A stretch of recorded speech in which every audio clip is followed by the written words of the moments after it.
Welcome to another episode of Epic Events. My name is Candace Davis, and I'm the Director of Event Programming and Creative Services here at vFairs. I am super excited to be joined today by engagement enthusiast, as I like to call him, Scott Gould. Hello, thanks for having me, Candace, and hello, everyone who's epic, listening to Epic Events today. All you like epic lot. That sounds nice.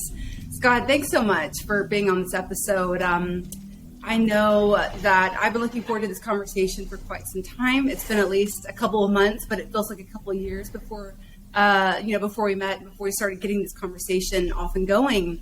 But before we dive into this topic, I wanted to first start with our audience getting to know you a little better. So tell us where you're located in the world and exactly what you do. Yeah, I'm in the southwest of England. In a city called Plymouth, which is by the sea. The Mayflower sailed from Plymouth just over 400 years ago. So that's a little bit of history, I guess. If you're in the States, if you're not in the States, I guess that doesn't bear any meaning to you. I'm a former church minister, which I think is kind of, a not so common thing. I used to run a kind of popular event 12 years ago or so. So I've got an events background, I've got a church background, and churches run loads of events, so that was kind of there. And then I moved into speaking, consulting. I wrote a book about engagement and how engagement works for employees, customers, and communities. And now that's my main work, is I do consultancy and speaking on the subject of engagement. I think my unique angle would be that I look at engagement universally. So what are the processes in the psychology of engagement, regardless of whether it's an employee, customer, or community? And that's me, I think, in a nutshell. All right, that sums it up well. And yes, the Mayflower should be special to us all, I'm sure. But that's super cool. You didn't tell me that before. And you live by the sea. Amazing. I live by the sea. It's lovely. Yeah, walk the dog, get some sea air. Very nice. Very, very good. This time of year, especially there where you live, I'm sure is pleasant. Yeah. I do love the autumn, the fall. Yeah. Same. Well, we have a lot to talk about. When it comes to the topic of engagement, I know specifically for this episode, we cover all things events here. So I know when you and I sat down to talk about what we were going to talk about specifically for this episode, we titled this conversation, The Top 5 Virtual Engagement Mistakes You're Making. So we are talking today to event planners, organizers, everyone in between, and really kind of taking a step back and have them reconsider how they're currently going about their events. And of course, I know we're focusing more on virtual today, but this could even really apply to anyone who's creating and planning a physical event as well. Oh, yeah, totally. I think there's a few things to stick out at the stall right off the bat. We are 2.5 years after the pandemic began and lockdown, and Zoom became a household name, whereas no one had heard of it before, and so forth, right? And yet still so many people, and I think anyone who's in events of any kind knows so many people are still really doing a bad job of virtual engagement. A friend of mine summarized it really well. He said, what we all did at the beginning of the pandemic was rush to take a broken model offline and stick it online, and it became even more broke. So that's to consider. And of course, everybody's running virtual events these days. And so I think there's a lot that we could learn. I think the other thing, like you said, is definitely anything that we're talking about for virtual engagement actually is probably really good for bearing in mind for physical engagement and vice versa. It's just working out what things do we translate straight across and what things actually do we need to just think about before we swap them over. And I think that's what we're going to get into a bit today. Yeah. So before we get into these top 5 mistakes that you're seeing out there for sure, tell me a little bit about the term engagement. I know as you say too, on a lot of podcasts and the speaking opportunities that you have, engagement means a lot of things to a lot of people. It does. Yeah, it does. It does. Somebody can say, I'm engaged. And you go, what, to be married? Or are you engaged in divorce proceedings? Or are you engaged with the enemy on the battlefield? Or are you engaged in the Netflix series you're currently watching? So engagement, my definition of engagement is that engagement is togetherness. Engagement is two things being together, right? Two things coming together. And we can break down togetherness into one of three forms, either togetherness in the head, which is to say we're cognitively engaged in something.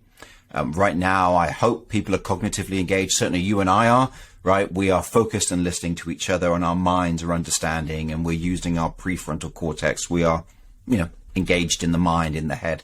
Second form of engagement, which is what most event planners are thinking about, is engaged in the hands. And this is actually people being engaged in a particular moment in time, in a particular place. And so generally, an event planner will be thinking, how do we get our audience engaged? They don't mean, how do we get them engaged in our brand and buy tickets? What they probably mean is, how do we get them engaged and actually being active at the meeting?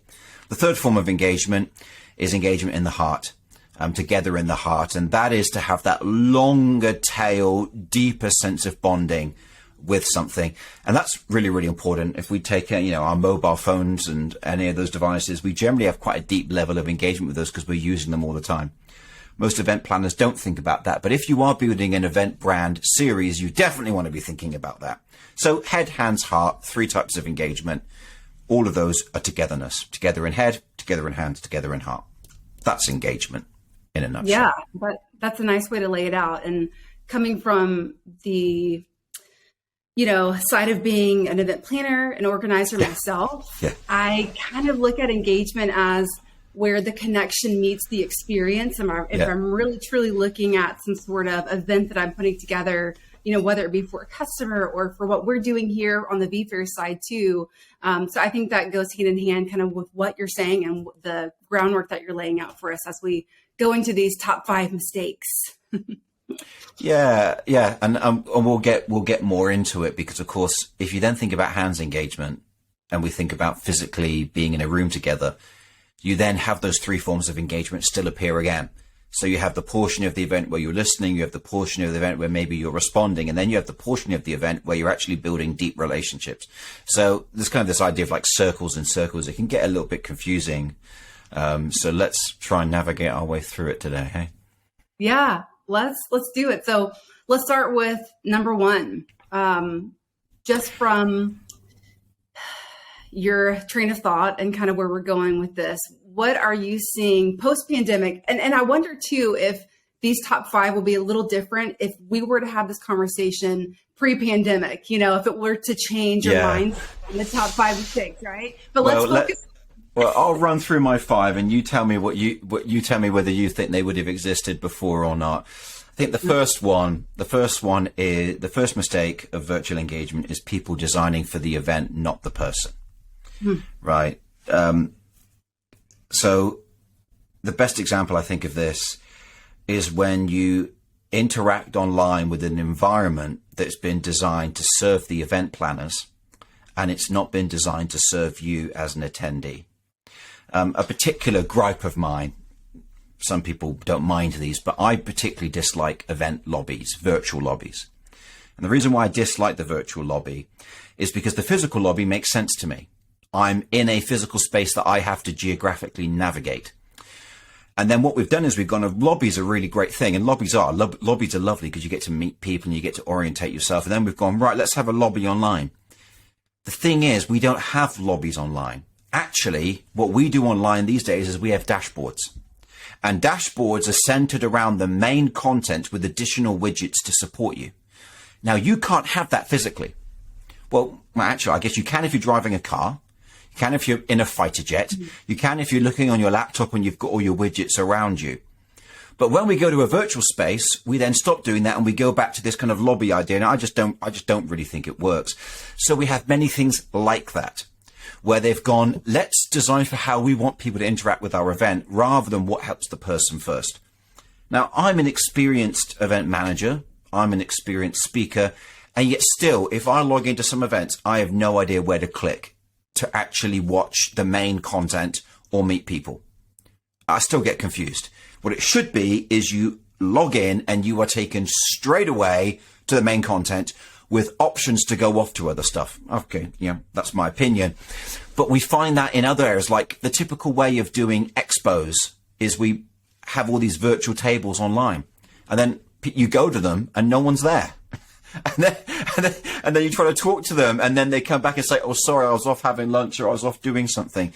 Right? It just doesn't work. I would far rather actually go into a virtual meeting with that person rather than trying to chat or whatever. So I think fundamentally what happened is we are designing things the wrong way around. It's actually known as skeuomorphism, right? Which is we design a digital object to try and mirror a physical object, but we kind of get it a bit wrong. Anyway, that's my rant there, Candice. I better pause that before I go a little bit too far. No, I think it's a good place to start. And, Scott, what I enjoyed about our conversation a couple months back was when we were kind of talking through these points together, we had some disagreements in some ways, which I welcome those, hearing your spin on it and then you hearing kind of my take on it as well was really beneficial in just kind of understanding how others, view people who are in events just like you, who are speakers, who are well known. It's just really interesting. I think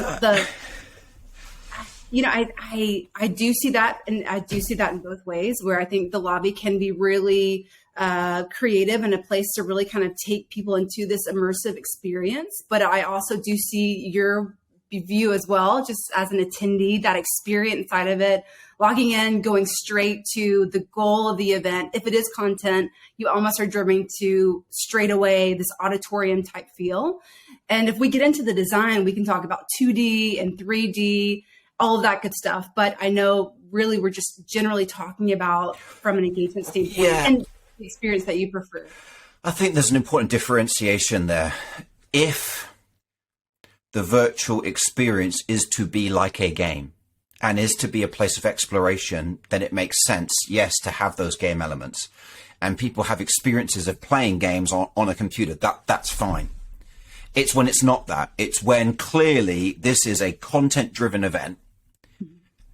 And the best thing you could probably do is design it to be similar to Facebook Watch or something like that, where I dive into the main area and I can have chats on the side of it because that's the main thing. But instead, I'm thrown into this random dashboard, not even dashboard, this random selection of things. I remember I attended one event and literally you arrived, you logged in and it had the outside of the building.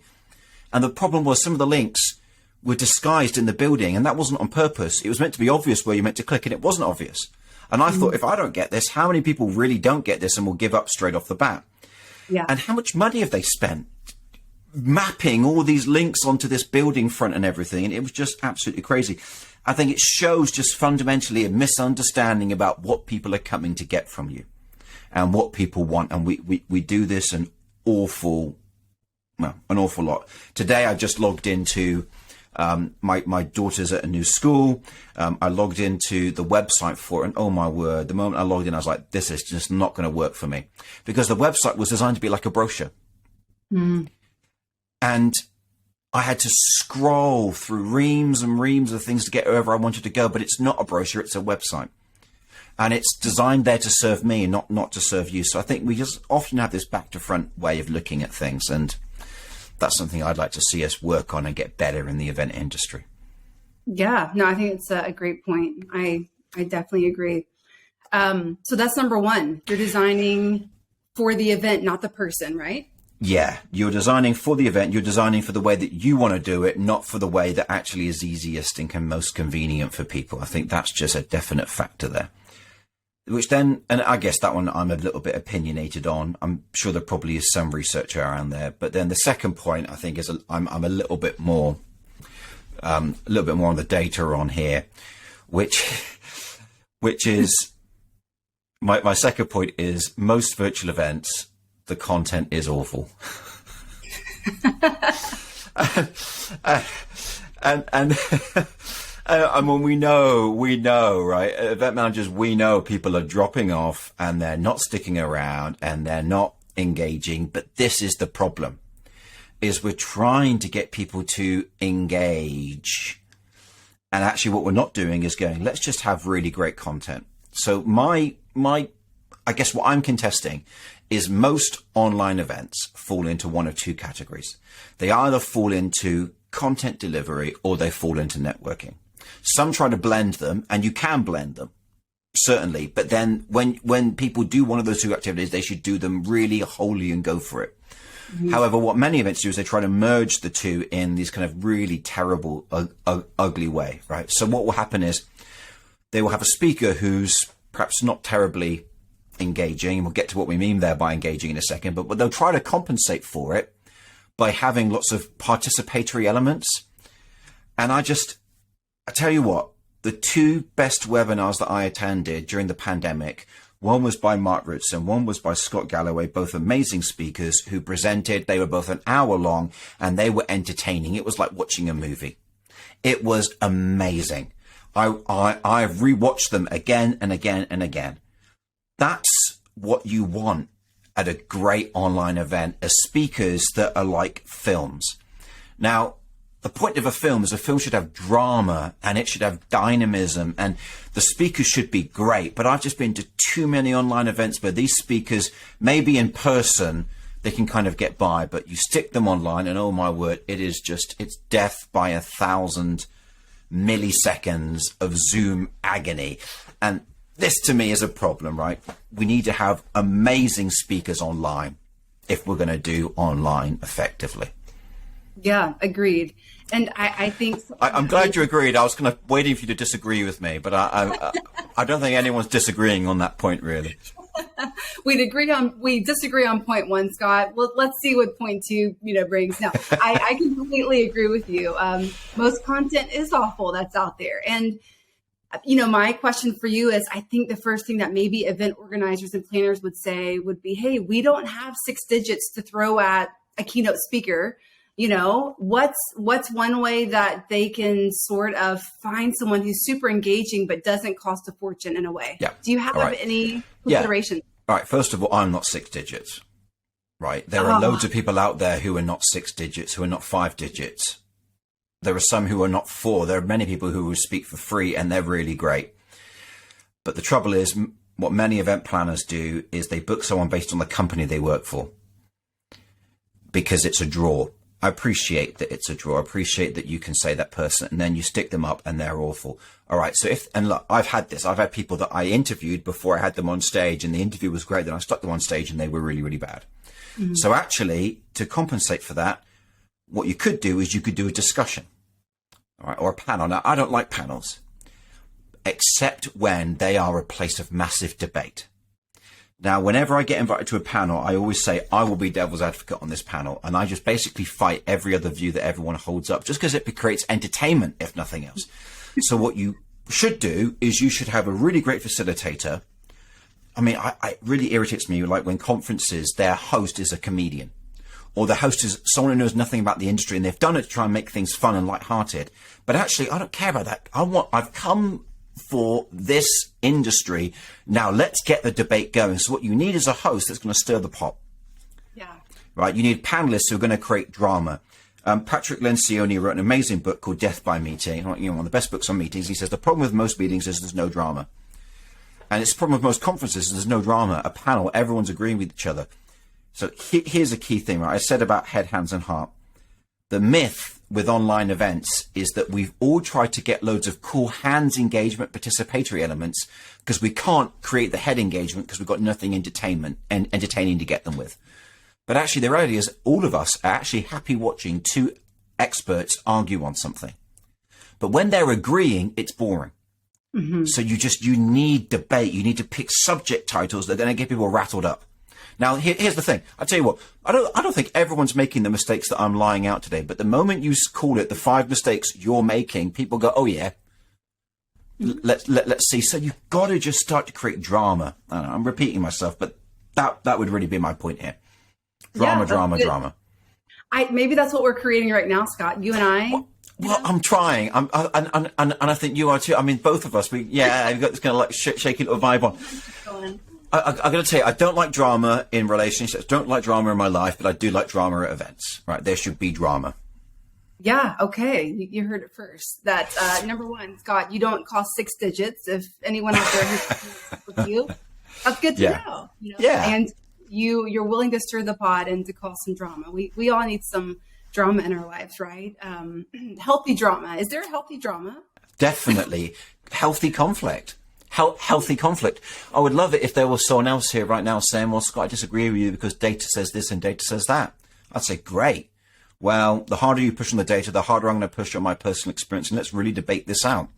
Mm-hmm. And then people are left to go away and choose and take action rather than dry agreement, death by PowerPoint, what have you. At the very least, people are going to be listening because it's dynamic and exciting. Yeah, death by PowerPoint. I'm writing that down now.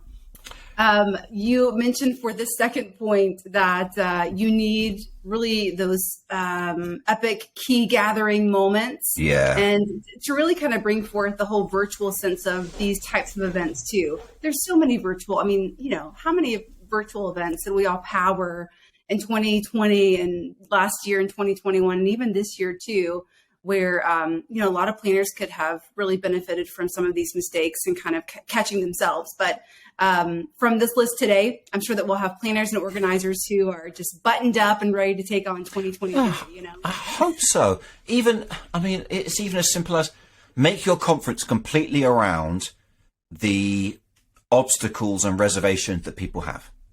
So I was just earlier today, I was on a webinar about strategy, and it's just host and speaker agreeing on everything. I'd rather someone says, come on, there's strategy stuff. It's BS, isn't it? No, I would have stuck around for that. But this other one I dropped off after 15 minutes because it was just tepid. Yeah. Nice. Okay. Well, let's see where number 3 takes us. No, I'll let you know if I just... All right. So we're one-on-one at the moment. So my third one is I think the mistake that we make, the third mistake we make is we don't think about what settings our audience will feel most comfortable in. Okay. And what I mean by that, I guess, is sometimes a little bit less about the main stage content. I find this happens particularly when it comes to the non-main stage content. I like the fact that digital tools have enabled us to do one-on-one networking, right? You've got different platforms that enable you to connect one-on-one with somebody else in a private room. Some do random stuff. I've been on some events where I've had random connections. Really, really fun. The issue with that is actually this is where we failed to learn from offline and put it into place online, which is how often do you meet somebody one-to-one that you've never spoken to before in person? Rarely. When you do meet someone that you haven't met before, normally you've got someone else there who's introducing you. I reckon we'd get a lot more value from event networking online if rather than one-to-one connections, we go into 3-way, 4-way, small group connections. I've actually been banging on about this to some of my clients who, run different event online event apps. And I've been saying, look, rather than doing a one-to-one thing, can't you use your algorithms to pull together 4 people, all of whom have got a shared interest in X? That to me would be far more interesting than which random person are you going to hook me up with here. And I would feel more comfortable because actually the embarrassment that I'm going to have of meeting someone new will be mitigated if there's 4 of us in that space. Yeah, no, I see this point and I do agree with it too. I think matchmaking can be really fun. We have a feature that we use, but that's called matchmaking, smart matchmaking. And it is a lot of fun. You don't know where it's going to take you, who you're going to meet. I mean, I meet people all over the globe when we're having these events and I'm just like, submit. Okay, let's see where this takes me. It's fun. It's fun. Yeah. Yeah, it is a lot of fun, but I do agree. The smaller group setting is more interesting as well, because you have more opinions, you have more people to kind of go around the room and talk and really talk about, topics that interest all parties, and really having those meaningful conversations is really where the engagement for me really starts. Again, going back to that togetherness, like you mentioned, and where the experience really meets the connection is where the light bulb comes on for me. Well, and there's another reason why this is really powerful in terms of engagement psychology is when it comes to hands engagement, so the rule is to engage somebody, you got to go head, hands, heart, right? So they got to head, they got to know what you want them to do. Hands, they got to do what you want them to do. Heart, they can then become what you're hoping they might become, right? You can't leap to become. You got to, from head, you got to go through the hands. The reason why is when we are physically and socially engaged in something, it opens up the neurotransmitters to actually make those deeper bonds with things, right? And the issue that we have with digital events is they struggle to get those neurotransmitters running because we aren't having very many social connections.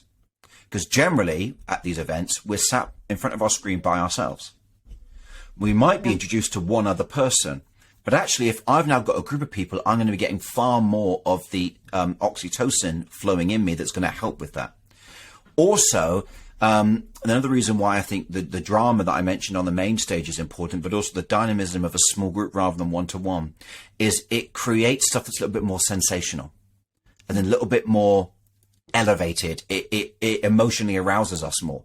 That creates more adrenaline, which aids memory creation and aids deeper connections being built. So if we think about just the neuro psychology of engagement, we're going to do far better online events if we've got drama in the main area and small groups where we're debating what they've said. That's going to be far more engaging on a neurochemical level than me sat in front of something by myself. Sure. I think that's a really good point to make. And too, with those smaller group settings versus, let's say, the matchmaking, for someone who's more of an introvert, which I'm not, the introverts may kind of lean more towards those smaller groups because you can kind of flow in and out. You can go to different rooms, kind of see what topics really kind of get you going too. But I think that's super important to take into consideration. And depending on your audience, like I said before. Yeah, I think social butterfly feature, great. Have the social butterfly feature, but use those algorithms to actually create something deeper. It really irritates me that we're at this degree in our technological capabilities and still we're not using algorithms to bring people together around so that they have mutual interest in. And in fact, you could do this even without technology. When I used to run events, what I would do is at lunchtime, I'd get people to sign up for conversations. When they booked their tickets months in advance, they'd sign up for a conversation at lunch and I would tell them which table it was at. And then you'd get 10 people meeting each other, all of whom cared about X topic. So it was just a natural algorithm. It was a natural self-selecting thing. Why don't we do this at events using all the tech that we have? But we don't. Again, we just narrow it down to this basic one-to-one matchmaking stuff. And I get the benefits of it, but I would like something far deeper and far more valuable. Yeah. In my opinion. Yeah, I agree. I think having those options open to people who like the social butterflies. I don't know if I would be a social butterfly, maybe somewhere in between, Moth. Social moth. But just having those different options of going into the one-on-one where, it's just like, you and I talking right now. That can make someone super nervous if they're introverted and they're just, not super social or want to be. Well, so this now adds another thing, which is my fourth point, which is we create participation methods, which is good, but we don't allow for lurking, which is actually what most people will be inclined to do. Even if they're not lurkers, they will lurk at first. So if you go to a conference that you've not been to before and you're in the lobby, one of the benefits of the lobby is you get to see the social movements in that room, right? You get to see when people leave for the main auditorium. You get to see where the loos are. You get to see where your friends might be. You get to see who so-and-so, who so-and-so is, right? You get to do that. When we log into the lobby of a virtual event, there is none of that. Unless you're using a Spatial Connect program where, the closer you go. We'll look at that in a second. But what we do is we don't actually allow for that lurking behavior, because the thing about lurking isn't just I'm silent. Lurking is I'm observing, but I'm not participating. But we don't allow for that observation. It's either you fully participate or you don't. Think about it, right? Think about all the participation methods that actually involve you to be fully engrossed. The one-to-one thing would be great. So what if we had small groups, but you could go in and be a watcher and it didn't announce you going in and it didn't announce you leaving? And as long as the people in the room know there might be lurkers, or maybe there's a lurker count, I quite like what Clubhouse did. Clubhouse had this thing where it didn't announce you leaving.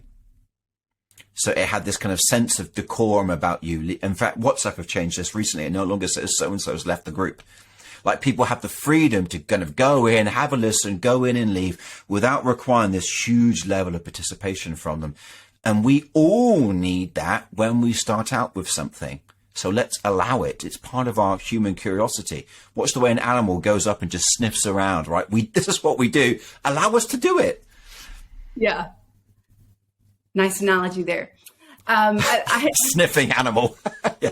I know we were just talking about our dogs too. So, we have it on the mind. Yes, we do. But I think that's a really interesting point to talk about, lurking. It's such a physical thing, I think, is what you're getting to as well. It's such a physical trait that we want to do, that we want to kind of be around and kind of observe. I'm a huge observer. I often get called out by family and friends, like even, in the grocery store or around retail stores, like, stop staring at people. I love to observe people and their body language. And, it's just something that I have always been crazy about, just naturally. Well, and again, I mean, you and I both have, religious backgrounds. And one of the real strengths of any religion, let's say church in our instance, is every week you are around people and you're seeing how they're acting and you're able to learn from them and take cues from them. Notice, interestingly, talking about the psychology, the neurochemistry of engagement a minute ago, how church is very social and very sensational, right? It gets those two things going for you, right? That build the deeper connections. And we get to watch, we get to observe. Again, virtual events just aren't giving this observation thing whereby we can learn the patterns of the crowd and use that to slowly ingratiate ourselves in. Again, it's missing. And then on social media, of course, the problem now is that people see the flame wars. They don't want to go anywhere near it, right? So how do we create safe spaces in our events? Hence, once again, I'm advocating for small groups rather than one-to-ones or stage on the stage. I want that middle ground area. I would like that very, very much. Yeah, I would too. Yeah, I both really, it's something that I would do if I had the opportunity to at a virtual event, matchmake, and also join these types of group discussions. And we have something that we use called roundtable topics. Yeah. So we basically will lay out any topic you can think about to really connect people and drive those meaningful conversations.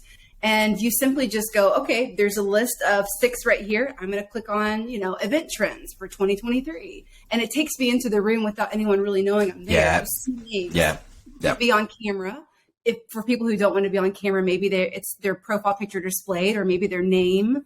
So if they want to kind of come in and just listen and not kind of be live like we are right now physically, where you can see each other, they can. But if for those who want to have their camera on and to really kind of dive deep into conversations and be really present physically and virtually at the same time, it's a great way to really converse.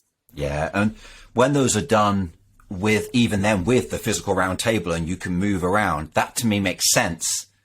Right, that now there is a connection between the design and what's actually going on, as opposed to a lobby to just a main video feed and expo tables that nobody's actually manning or whatever it might be. So this idea now of the round tables and the fact, or those platforms where the closer you go, the more you hear, and then the further away, the less you hear, and so forth. I did this one once where you were on a desert island and you could hop around. That was really, really fun. It was kind of gamified. Notice again how most of the time I spent my time in small groups, right, rather than one-to-one settings. So I like that. That makes sense to me.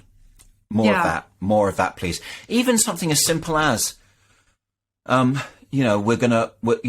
listen to a speaker. We're then going to break up into 3 different round tables. One round table of people that liked it, one round table of people that don't, one round table of people who are ambivalent, and then afterwards we're going to debate our points. Stuff like this it's just simple, but it works. Why don't we do it more online? Yeah. Well, that's your point 4. 4. So let's go to number 5, keeping the drama up. Well, I feel like the drama's it's lessened a little bit as we've gotten on here, but let's see what number 5 is. All right. Well, the fifth one, I think, is just a criminal event of all events. A criminal mistake for any event planner is you don't engage beyond the event. Generally, head engagement is the role of marketing, getting people to know about your event and buy a ticket. Generally, hands engagement is getting people to be at your event. Of course, when they're there, you can then have head engagement and hands engagement in terms of listening or participating. But what I've met so many event planners and so many events I've been at, what they've never done is they've never thought about engaging the heart after the event, right? All that effort to market the tickets and get people and get sponsors, all that effort planning all of this stuff. And then the best follow-up might be a MailChimp newsletter, or dare I say those words that say, we've started a community and the community is a ghost town. Is people just don't engage beyond the event. What to say about that? Well, first of all, if you use the techniques that I'm advocating for, particularly this small group stuff, you will now have relational collateral to build after the event more effectively. Point number one, right? So that immediately tees you up for ongoing engagement. The second thing is you can then, if you think about your after the event, while you're planning the event, you can go, great, we've got X speaker talking about X subject. We know that our community have issues, or attendees have issues with X, Y, and Z as a result. We're now going to follow up some afterwards things where we're going to go through some of the points that we know our speaker's going to raise. So you're now able to actually plan for the follow-up and the implementation of the things that have been talked about. Can you believe it? An event that actually helps you implement what you've heard. Now, that's something I would get behind, but again, is quite a rare thing because we're not thinking about it. But the events that are most successful, they are focused on implementation. That's what makes you come back year after year, is the integration that happens afterwards, right? They become part of your heart. Yeah. And I think for any of those people out there who may register, but they're not able to attend on the day of, they want to come back to the content. They want to see what's happening. They want to, maybe it sparks some FOMO, with maybe the email marketing campaign going out to people who have registered, who weren't able to attend. Like, hey, you missed keynote speaker XYZ. Here's what they talked about. Have a video clip. Here's how you can log back in. Really having the environment open, at least for, 30 to 60 days after. If the content, going back to your point about content, if the content is solid, then it lives on. The event lives on. I think the biggest hurdle that a lot of event professionals and mistakes that they're making is the content just dies with the event. Yeah. What I used to try to say to event managers, and I tried to do it as an event manager, was you've got to make something at the event. The event had its own unique contribution, and then you continue that afterwards. You help people implement that afterwards. I think there's a great allure after an event to say, hey, so-and-so spoke on this. We looked at that. There were some sessions on this. And now we're having a follow-up session on this date where we're looking at how to implement X, Y, and Z. Then, hey, go and check out the relic from the event, which is nice to have a digital relic. You can watch the videos, but that's kind of it. You're looking at everything into the past. And I don't know about you, but I only watch things in the past that really engaged me. It's like a sporting event. You might rewatch it if it was really something. But in general, what you want to do is go to the bar or go to the pub and talk about it afterwards. So how do you invite me into that part on an ongoing basis? Right. That's the trick, I think. And then, well, just take it a bit further, but that's now fertile ground to develop next year's stuff. Right. South by Southwest, they have every year 50% of people are rebookers. So they have this kind of hotbed of continual innovation and ideas and attendance from regular community members, right? Which keeps this wonderful kind of dynamic ecosystem going. That's what you really want to be aiming for here, right? Is last year's attendees should be the people that are seeding the content for this year, right? In my opinion. And the conversion rate too. If 50% are coming back and you're having, they're growing exponentially every single year. It seems like with South by, I think it's brilliant. They're doing that. I know whenever I get an email from them, I see it on social media. I'm always, who's going to be there? Number one, what bands are going to be there? What panels are they having? What keynote speakers? they always have the best of the best. And I feel like with all of these 5, they're at least getting all 4 of these right, if not all 5. They do, but then again, and that's true, to contrast that, no one knows who's going to be at Burning Man, but people still go. Yeah. As in, the thing that gets people to come, where you want to be is people book into your event because they trust you. And they know you're going to create a great social experience regardless of who's speaking, right? Then the speakers can aid that. And of course, you're facilitating them. The attendees need to be participants, as much as you can help that as well. I think there's a whole bunch of things going here, but the reputation builds, but you only build a good reputation by engaging the heart and engaging beyond the event and after the event with a mind to next year and the year after. If you just burn yourself out trying to plan the event and not thinking forward, you're always going to be stuck reinventing every year, stuck back at the beginning, back at square one, never building upon your progress. And that's just a real shame all round. Yeah, agreed. Wow. We got through these 5 pretty quickly. I feel like, Scott, we could probably talk about these for, days. We could have multiple episodes just around engagement, on different levels. But I really like how you've rounded all 5 of these out. And I know that listeners out there, whether you're an event, professional, an organizer, planner, whatever that might be, I'm sure that at least one or more of these points has resonated with you going into planning for next year, because that's what a lot of people are doing right now. It's fall. And they're getting ready for next season and next year and even a couple of years from now too. But it's really hard, especially now coming out of the pandemic. You really have to go off of what's happening now. So it's been harder, I think, to plan out for a year from now. We don't know what's going to be happening now, a year from now, hopefully nothing crazy. But at the same time, it's really hard to plan content. Before, I remember working in events, several years ago, planning out content. We would do that, a year out. And things wouldn't change a whole lot, but now you just can't even really think about content unless it's, a couple months, 6 months out.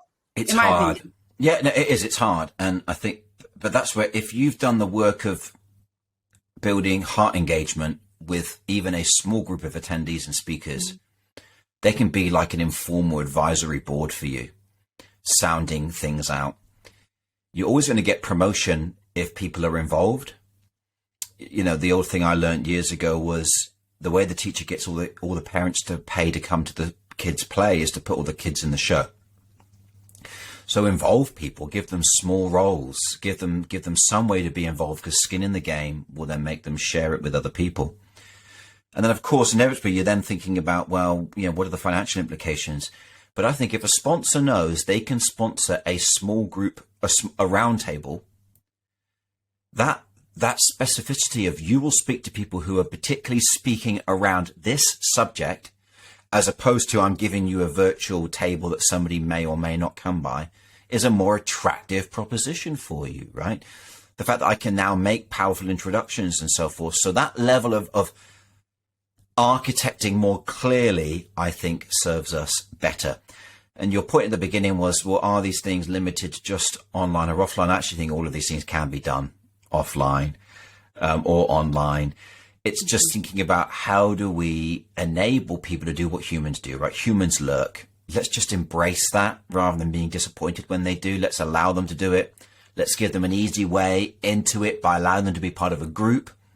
Let's create group conversations rather than one-on-ones. You can actually make a sponsor get more value by them sponsoring a small session conversation than just having a table waiting for people to come by. Yes, you want to have speakers who are great. My name doesn't carry much cachet. People don't book me because I've got a big name. I'm not that guy. But they do know that if they book me, I will be a great speaker and I'll deliver great content. So I can always guarantee that, right? So find people that can do that for you. Have that really exciting thing. And when it's the lobby, I always like to think, just do something special with that space. Make it work in itself. Make it add value in itself rather than just this kind of point that's just interstitial, one place between others. No, make it work and do something. I think that always adds. And then finally, yes, definitely plan for engaging beyond the event. Don't rob yourself and your attendees of all that effort everyone's put in to then do nothing with it. We're better than that. Well put, Scott. Before we Admittedly, that was a bit preachy. I apologise for that. I used to be a church minister, so forgive me, everyone. I was about to ask you, that sounds really familiar. Have you been a church minister in a previous life or something? We'll have a whole other episode like we talked about, just solely talking about, church ministry and all too. I tell you what, religion is a great place to learn about engagement. Religion is a human phenomenon, right? So whether it's religion or politics or sport, we can learn a lot about engagement from those disciplines. Mm-hmm. I think some of the most valuable experiences that I can think of, just, growing up in the church, and the funniest experiences too, really, best experiences and the funniest experiences that I can think about, the funniest stories that I have to tell. It all happened at church, Yeah. I mean, you just witnessed so much. Yeah. I think the thing that church historically provided was a place for all of that, and a place for people to meet people intergenerationally that you normally wouldn't have in such a way. Mm-hmm. And a safe space and all of this, which again, events could do well to capture, could do well to provide some of that into our lives. And I think that's what South by Southwest or other events that are very popular do, is they create these spaces and they become a pilgrimage for people. Mm-hmm. They become almost like a spiritual top up in their lives some way. Yeah, that's a good point. Scott, before we end this episode, which I'm bummed about, but we have to, we can't be here. All good things must come to an end. That's right. I wanted to ask you a quick question. So something that I was thinking about talking with you, I just had to ask you one question. The one question is, what would your ideal attendee engagement journey look like, specifically for the use case of a virtual event? That's a really good question. I would like to be in, when I book, I'm asked some things about myself and where I can contribute, and that helps then at the event. If I'm an attendee, I'm getting to listen to some speakers, but what's happening is whilst I'm listening to the speakers, or the host translates what they're saying into the 5 main points or into some kind of immediate takeawayable checklist or something, so that I don't have to remember it. I don't have to consult my notes. I can go, oh yeah, we've made that thing, right? Even better, if I shared some thoughts and somebody captured them and added them into it, that make me feel, oh yeah, I really added to that. I then want to go away and discuss it, because that's the way that we better learn, is I want to be into a small group where I could reflect upon it and discuss it, where I could lurk if I wanted to, I could share if I wanted to, and both are cool. And it's facilitated by somebody who makes sure nobody cannibalizes the conversation and helps make meaning from all of that. I would then want to have a chance to have, a bit of just social laughter and all of that mixed in with that. I'd maybe want to hear some other speakers as well. And I want to thread all that together, have a chance to maybe share my point of view at the end, or be in a lottery to share my point of view. And then to wrap up and go, wow, I got a bunch of stuff I can put into practice tomorrow. Some of it strategic and I can't do right away, but at least some of it are things that I could do immediately. Even things down to, don't say that, say that. Don't type that, type that. Breaking it down to that level. That's what I would want to take away. Well, thank you. Now I know your answer. So I can sleep tonight. That's what you would have done. That's what Scott would do. I think that's probably what a lot of listeners, especially the ones who have heard you on other podcasts too. I was just always thinking, listening to these podcasts that you're on, what would he do? What would his ideal attendee experience, engagement journey look like? So now I know. Yeah, it really is quite basic, but how much of that do we miss out? Mm-hmm. Yeah, good point. Well, Scott, before we end the episode, where can our listeners find you? scottgould.me is my website. at Scott Gould on Twitter, at Scott A. Gould on LinkedIn and Instagram. I couldn't get the same username all the way across. How gutted am I? And also, if you want to watch videos of me being devil's advocate for other podcasts and such, you can go to YouTube and just search my name, Scott Gould, and I think there's a whole bunch of stuff there. Great. Well, thank you again so much for coming on to this episode. It has been so fun talking to you about engagement. Thank you. And picking your brain is always fun for me too, Scott. So I'm sure we will have you on again soon. We should do this regularly, I think. I hope so. Thank you so much, Candace. Thank you. And many thanks to everyone out there tuning in and listening. If you're interested in chatting with us here at vFairs, please send us an email. The email is sales@vfairs.com. As a reminder, you will receive a follow-up email from us with a recording link so you can watch this again and share it with others. Thank you again, Scott, for joining me. And until next time, peace, love, virtual events. Bye, everyone.